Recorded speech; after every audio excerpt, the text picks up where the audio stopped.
On the news tonight, President Tinubu administers oath of office on the new Chief Judge of the Federation. World Bank unveils plans for Nigeria's forest coastal areas, plus update from the world of sports. Good evening and welcome to NTA Ijebu ode news at 7. My name is Anthony Gandonu. Now the news in details. President Bola Tinubu has promised that his administration will not interfere or abuse the independent relationship among the arms of government, even as it supports the judiciary towards better administration of justice in the country. President Tinubu made the commitment when he administered the oath of office on Kudirat Kekereekun as the substantive Chief Justice of Nigeria. State House correspondent Musbau Danwahab reports. The independence anniversary celebration came so early for the judiciary, and so too for the female folk, as Justice Kudirat Kekereekun becomes the substantive Chief Justice of Nigeria. After Mariam Aloma Mukhtar, Kekereekun is the second woman to assume this lead position for the judiciary and to set new pace in the administration of justice in Nigeria. She has been acting in this capacity since August 23, before her confirmation by the National Assembly just a month later. You rise to this extolled position. President Bola Tinubu, who has apparently been keeping track of this progress, acknowledged the steadfastness and courage of the new CJN, which he believes is an encouragement to every Nigerian girl child. I want to urge the new Chief Justice of Nigeria to continue to uphold our reputation of being an ethical, fearless, and honest jurist. The Nigerian judiciary needs a leader with these qualities at this time, and I have no doubt that he will set the pace for others to follow. The President recognizes the strategic role of the judiciary as a pillar in the tripod of Nigeria's constitutional democracy, and promises that his government will continue to respect the independence of this important arm of government while supporting it for better performance. Justice Kekereekun now wears full regalia amidst much expectation on improvements in the administration of justice. We want that to also bring improvement in terms of prison decongestion, and then awaiting trials, which will speed up the wheel of justice. And too many people are awaiting justice, particularly in land matters. And then you see people being sent to prison for 7-8 years, and at the end being sentenced to 2 years imprisonment. What happens to the additional 5 years they spent? If she wants to be firm, she'll have no problem. But if she decides to be going here, there, then that is where the problem starts. The National Judicial Council, NJC, recommended the 66-year-old Justice Kudirat Kekereekun as a successor for former Justice Olukaide Ariwola, who retired on August 22, 2024. From the State House, Musbau and Wahab, NTA News. Similarly, President Bola Ahmed Tinubu will tomorrow, Tuesday, October 1, 2024, make a nationwide broadcast by 7 in the morning.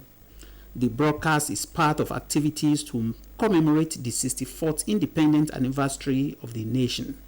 A statement by the Presidential Advisor on Information and Strategy, Bayo Ononuga, indicates that television, radio stations, and other electronic media outfits are enjoined to hook up to the network service of Nigerian Television Authority and the Federal Radio Corporation of Nigeria for the broadcast.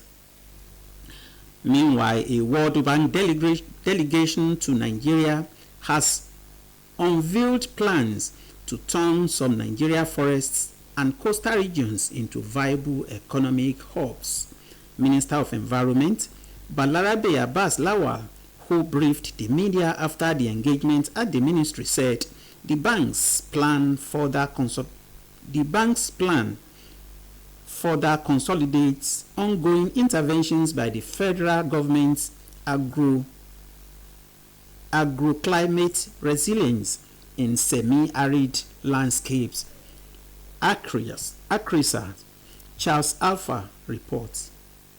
The activities of poachers, bandits and illegal miners in some of the Nigerian forests, as well as the rising sea levels causing problems to coastal areas, have for long been a theme of concern to the Nigerian government, particularly communities around these regions. The reason why this engagement with the World Bank team excites the Minister of Environment Balarabe Abbas Lawal and the Acrisol team upon learning the lofty plans of turning these areas into viable economic hubs.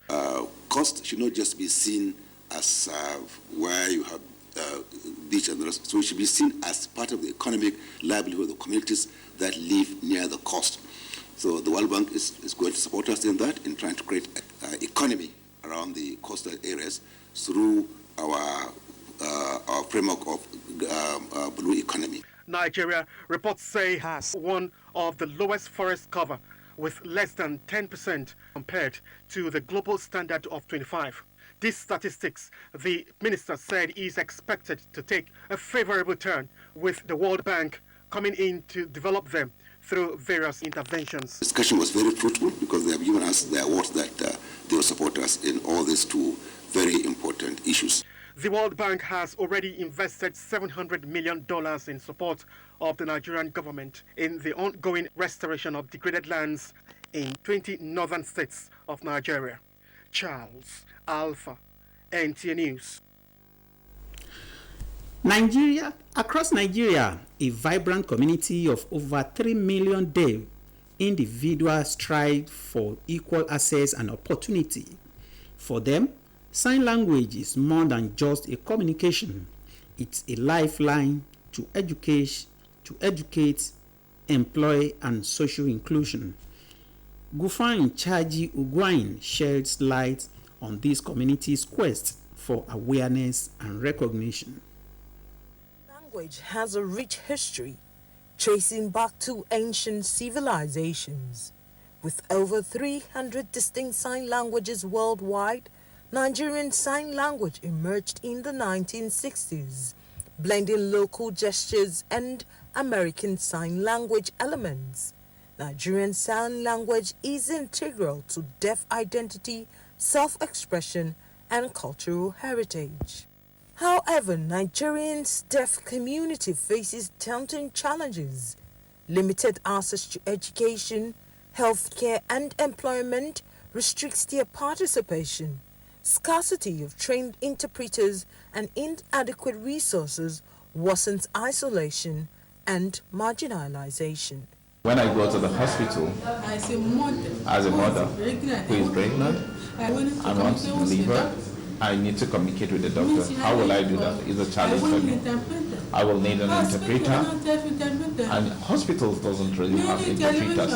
Many televisions that are talking about news and happenings in the society, you don't have captions, and that excludes the deaf people from the society. And it is important for us to be able to really recognize the deaf people in society and bring everyone along.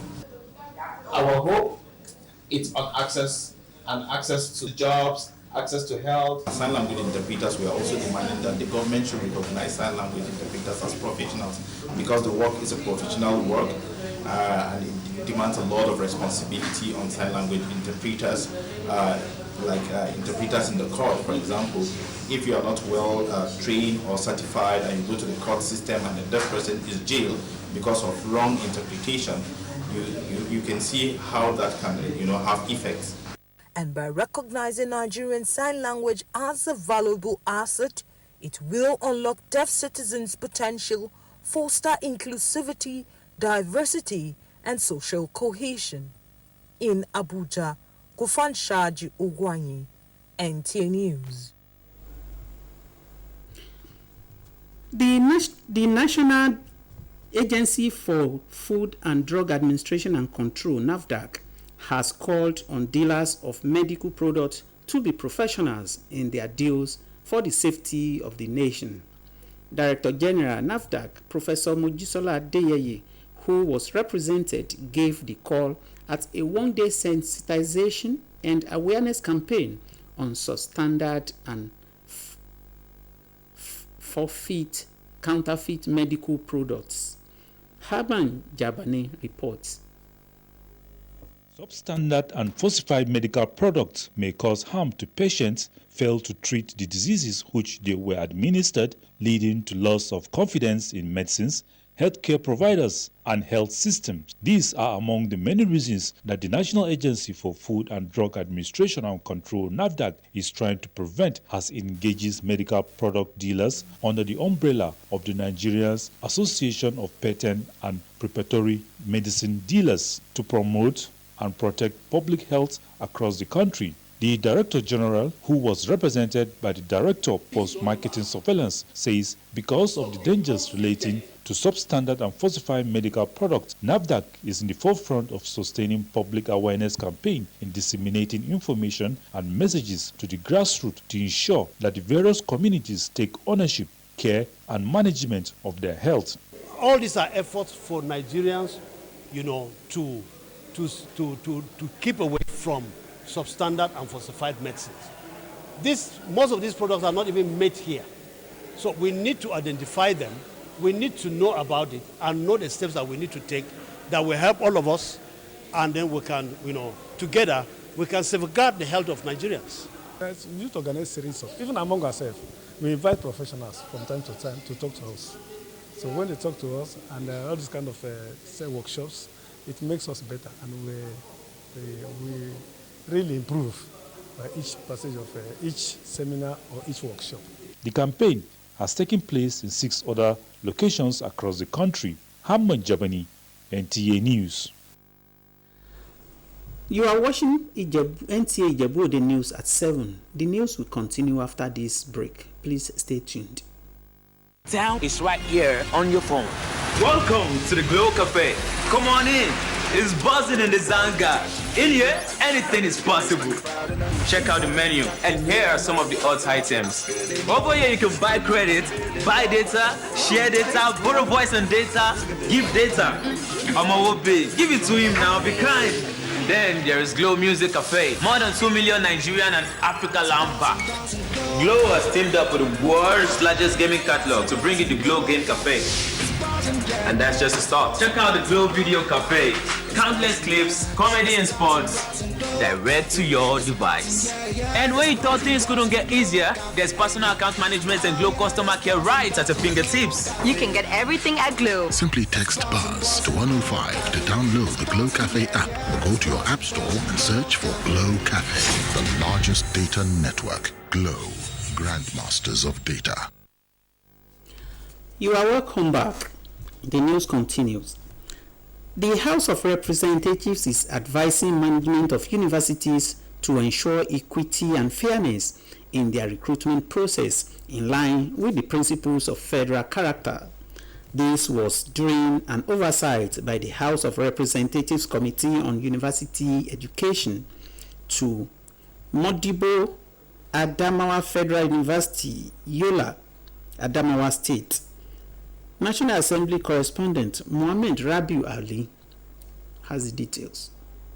Adamawa Federal University, Yola, was among the institutions whose oversight was shifted by the committee in the Northeast Zone.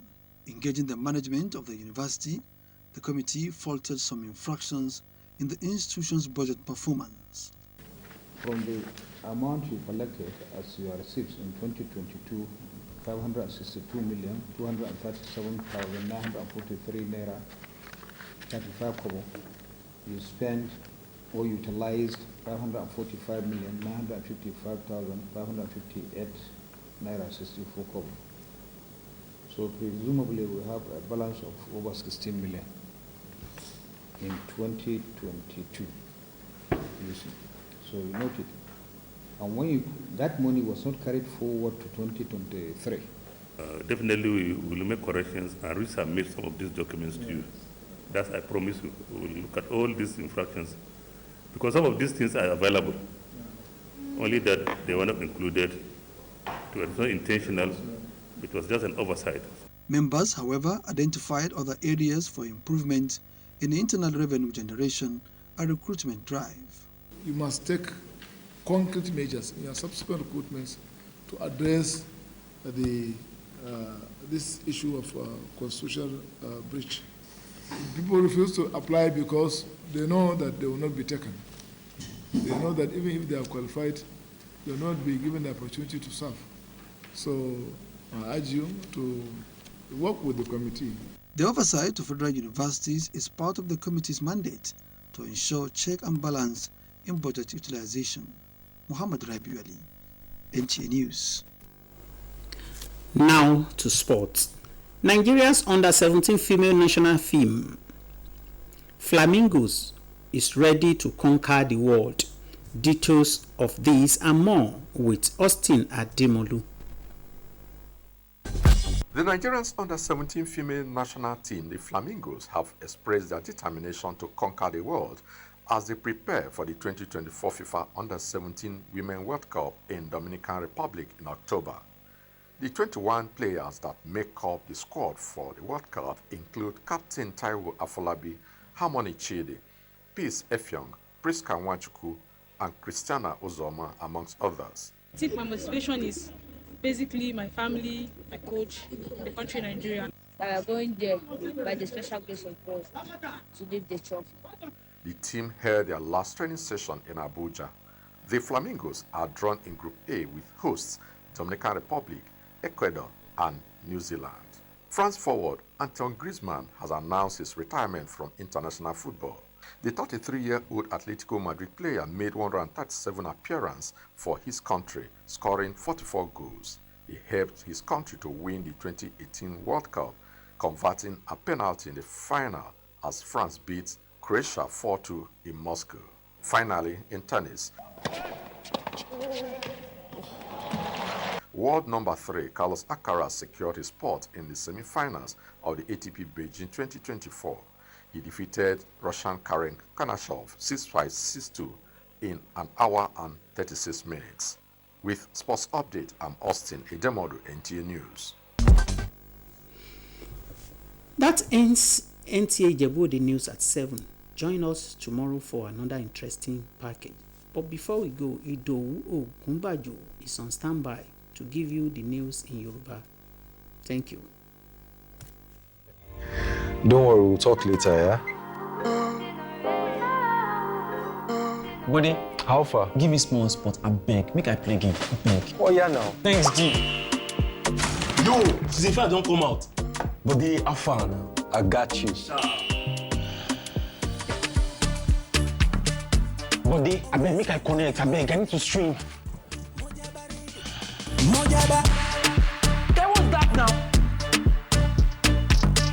Enjoy 100% data bonus with night data. Dial *312# to enjoy. Power your relentless ambition with ultra high speed data. Glow Unlimited.